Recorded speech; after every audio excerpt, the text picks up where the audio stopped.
إن الله وملائكته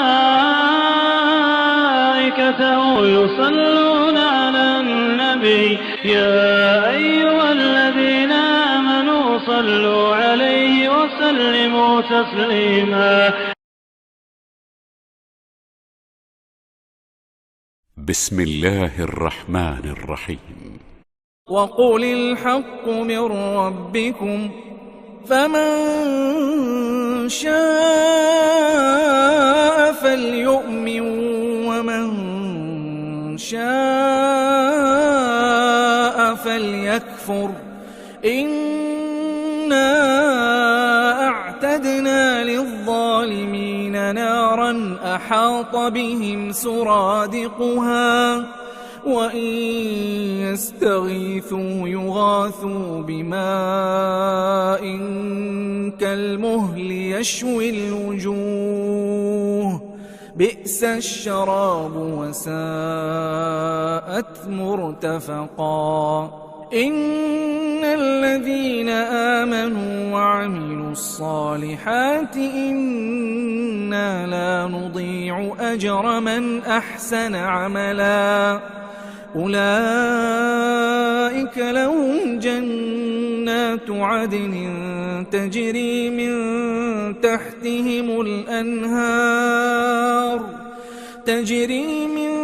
تحتهم الأنهار يحلون فيها من أساور من ذهب ويلبسون ثيابا خضرا من سندس واستبرق متكئين فيها على الأرائك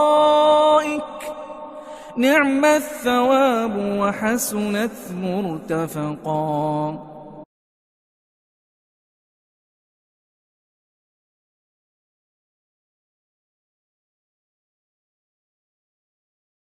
رب اشرح لي صدري ويسر لي أمري واحلل عقدة من لساني يفقهوا قولي.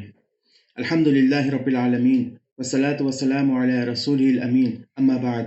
السلام علیکم ورحمۃ اللہ وبرکاتہ. میں محمد عامر سورہ کہف کی تفسیر لے کر حاضر ہو چکا ہوں. آج انشاءاللہ آیت نمبر 29 سے 31 تک کی تفسیر ہم پڑھیں گے. آیت نمبر 28 میں اللہ رب العزت نے ہم لوگوں کو ایک ایسی رہنمائی دی ہے جس کے ذریعے سے ہم اللہ کی خوشنودی اور اللہ کی خوشی حاصل کر سکتے ہیں.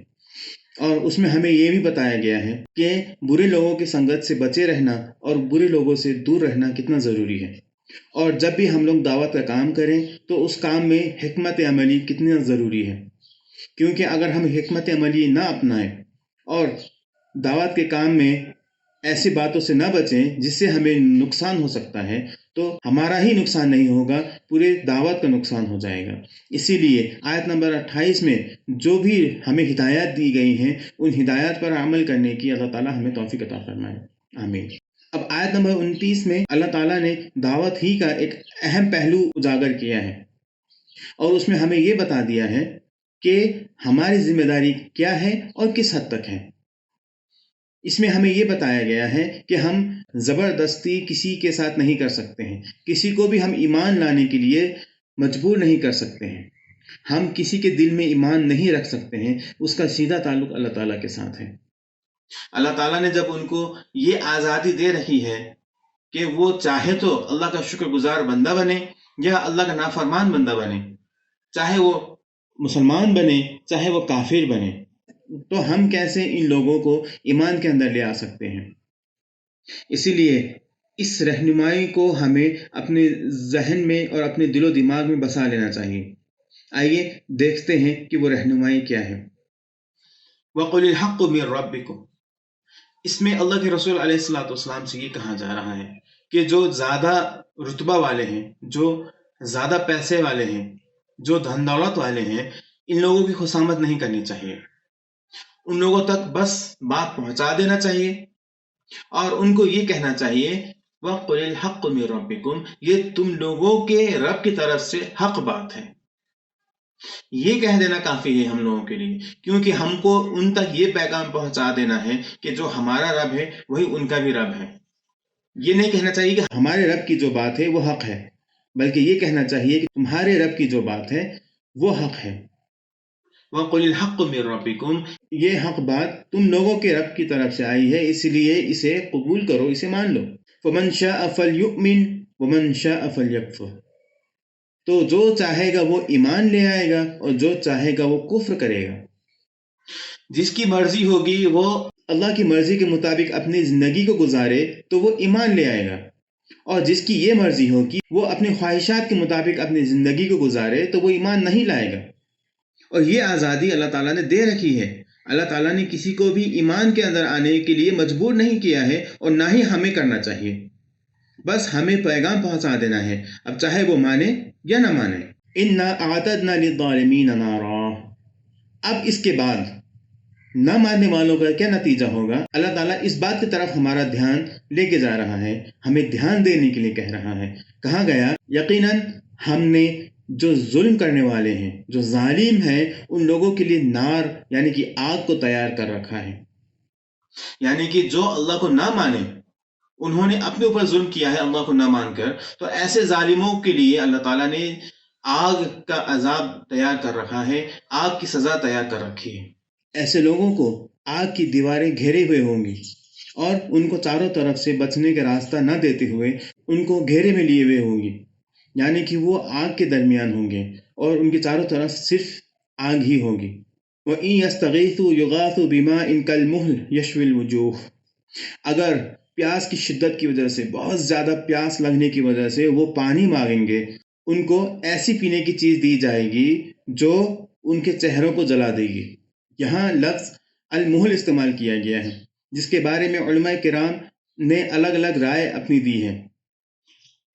کچھ لوگوں کے مطابق یہ تیل کی طرح ہوتا ہے جو بالکل گاڑھا ہوتا ہے، اور کچھ نے اسے خون اور پیپ کہا ہے، یعنی کہ ان کو خون اور پیپ دیا جائے گا پینے کے لیے، اور کچھ نے اسے جوالا مکھی کہا ہے، جس طریقے سے جوالا مکھی پھٹنے کے بعد جو لیکوڈ وہاں سے نکلتا ہے وہ لیکوڈ ان کو پینے کے لیے دیا جائے گا۔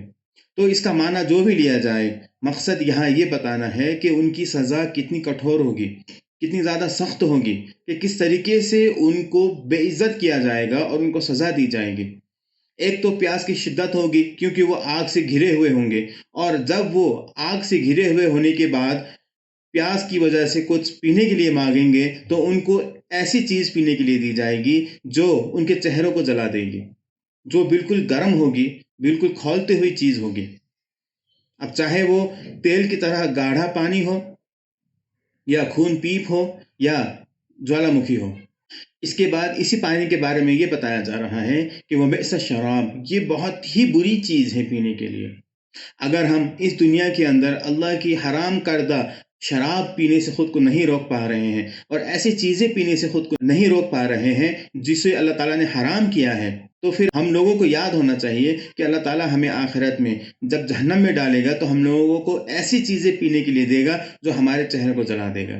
اس لیے بہتری اسی میں ہے کہ ہم لوگ اس دنیا کے اندر اللہ نے جس بات سے منع کیا ہے، جس چیز کو پینے سے منع کیا ہے خاص طور سے، اور جس بات سے ہمیں منع کیا ہے اس بات سے بچیں، اور اس چیز کو پینے سے خود کو روکے رکھیں۔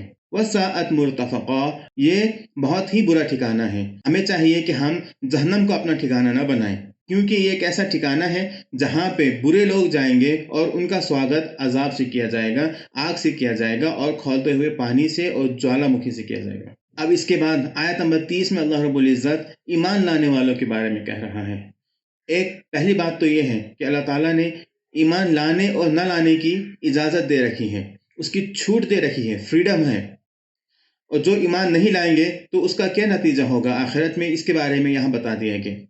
اب آگے آیت نمبر 30 اور 31 میں ایسے لوگوں کے بارے میں بتایا جا رہا ہے جو ایمان لائیں گے اور جو اپنی زندگی کو اللہ کی مرضی کے مطابق بنائیں گے۔ ان الذین آمنوا وعملوا الصالحات انا لا نضيع اجر من احسن عملا، یقیناً جو نیک عمل کرنے والے ہیں، جو اپنی زندگی کو اللہ کی خوشی کے لیے گزارتے ہیں اور اللہ کو خوش کرنے کے لیے گزارتے ہیں، اللہ کی مرضی کے مطابق گزارتے ہیں، ان لوگوں کے کسی بھی عمل کو ضائع نہیں کیا جائے گا، ان کے کسی بھی عمل کو برباد نہیں کیا جائے گا، ہر ایک عمل کا بدلہ ان کو دیا جائے گا، چاہے چھوٹا ہو یا بڑا۔ اولئک لہم جنات عدن تجری من تحتہم الانہار، ان لوگوں کے لیے اللہ تعالیٰ نے ہمیشہ رہنے والی جنتیں تیار کر رکھی ہیں، جو نیکوکار ہیں، جو اللہ کی مرضی کے مطابق اپنی زندگی گزارتے ہیں اور گزارنا چاہتے ہیں، ان لوگوں کے لیے اللہ تعالیٰ نے ہمیشہ رہنے والی جنت تیار کر رکھی ہے۔ تجری من تحتہم الانہار، ان کے جو باغات ہوں گے ان کے پاس، ان کو جن باغات میں داخل کیا جائے گا ان باغات کے نیچے سے نہریں بہہ رہی ہوں گی، یعنی کہ وہ باغات ہمیشہ ہرے بھرے رہیں گے، کبھی بھی سوکھنے والے نہیں ہیں۔ یحلون فیہا من اسابر من ذہب، اور ان کو وہاں سونے کے بریسلیٹس پہنائے جائیں گے، ان کے ہاتھ میں ان کو سونے کے بریسلیٹس پہنائے جائیں گے۔ اس چیز سے دنیا میں اللہ تعالیٰ نے منع کیا ہے، منع فرمایا ہے اور اس سے بچنے کے لیے کہا ہے، مگر اس کو انعام کے طور پر اللہ تعالیٰ جنت میں ہمیں دے گا۔ جنت میں ہمیں ایسی چیزیں دے گا اللہ تعالیٰ جسے اس دنیا میں تو ہم چاہتے ہیں، مگر اللہ تعالیٰ نے اس چیز سے ہمیں روک رکھا ہے، جیسے سونا ہے، ریشم ہے۔ تو ایسی چیزوں سے ہمارا سواگت کیا جائے گا، ایسی چیزوں سے نیکوکار کا سواگت کیا جائے گا اور ان کو وہ پہنایا جائے گا۔ اور اس ٹکڑے میں یہی کہا گیا ہے کہ ان کو سونے کے بریسلیٹس پہنائے جائیں گے۔ وَيَلْبَسُونَ ثِيَابًا خُضْرًا مِّن سُندُسٍ وَإِسْتَبْرَقٍ، اور ان کو ریشم کے ہرے رنگ کے سندس اور استبرق پہنائے جائیں گے۔ سندس اور استبرق کے بارے میں یہ کہا گیا ہے کہ سندس وہ ایک بہت بہترین اور عمدہ کوالٹی کے کپڑے کو کہتے ہیں، اس طرح کا کپڑا ہمیں ریشم کو پہنایا جائے گا۔ اور استبرق اس کپڑے کو کہتے ہیں جو ویلویٹ کا ہوتا ہے، جو بہترین کوالٹی کا ویلویٹ ہوتا ہے، اس ویلویٹ کے کپڑے کو استبرق کہتے ہیں۔ تو آخرت میں نیکوکار کو جنت میں داخل کیا جائے گا، تب ان کو سونے کے بریسلیٹس پہنائے جائیں گے اور مہنگے مہنگے ریشم کے اور ویلویٹ کے کپڑے ان کو پہنائے جائیں گے، دیے جائیں گے پہننے کے لیے۔ متکئین فیہا علی الارائک، وہ لوگ تخت پر شاندار طریقے سے ٹیک لگائے ہوئے بیٹھے ہوئے ہوں گے، ان کو بالکل شاہانہ ٹھاٹ دیا جائے گا، اور وہ راجہ اور مہاراجاؤں کی طرح آخرت میں اپنی زندگی کو گزاریں گے۔ اس طرح کی زندگی گزارنا ہر کوئی اس دنیا میں چاہتا ہے، مگر اس دنیا میں ہر کسی کو وہ نصیب نہیں ہوتی ہے۔ انشاءاللہ جب ہم لوگ جنت جائیں گے تو جنت میں اللہ تعالیٰ ہمیں ایسی زندگی عطا کرے گا اور ہمیں شاہانہ اور راجاؤں کا ٹھاٹ عطا کرے گا، اور ان لوگوں کی طرح جو زندگی گزارنا کہا جاتا ہے اسی طریقے سے زندگی گزارنے کا موقع عطا کیا جائے گا جنت میں۔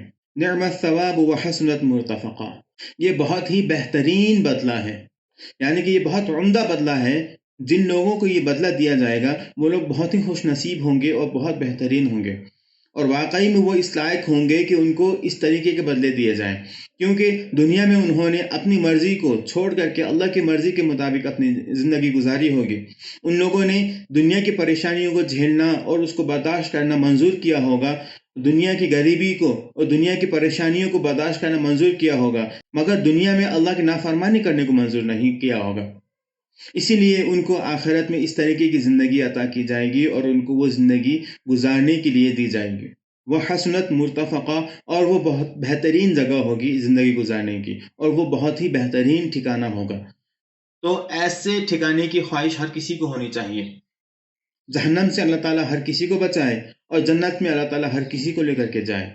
اللہ تعالیٰ سے دعا ہے کہ اللہ تعالیٰ ہمیں جہنم کے عذاب سے بچائے اور جہنم جانے سے ہمیں محفوظ رکھے اور ہمیں جنت میں داخل کرے، اپنے رحم و کرم ہم پر بسائے اور ہمیں جنت میں داخل فرمائے۔ آمین۔ وآخر دعوانا ان الحمد للہ رب العالمین۔ السلام علیکم ورحمۃ اللہ وبرکاتہ۔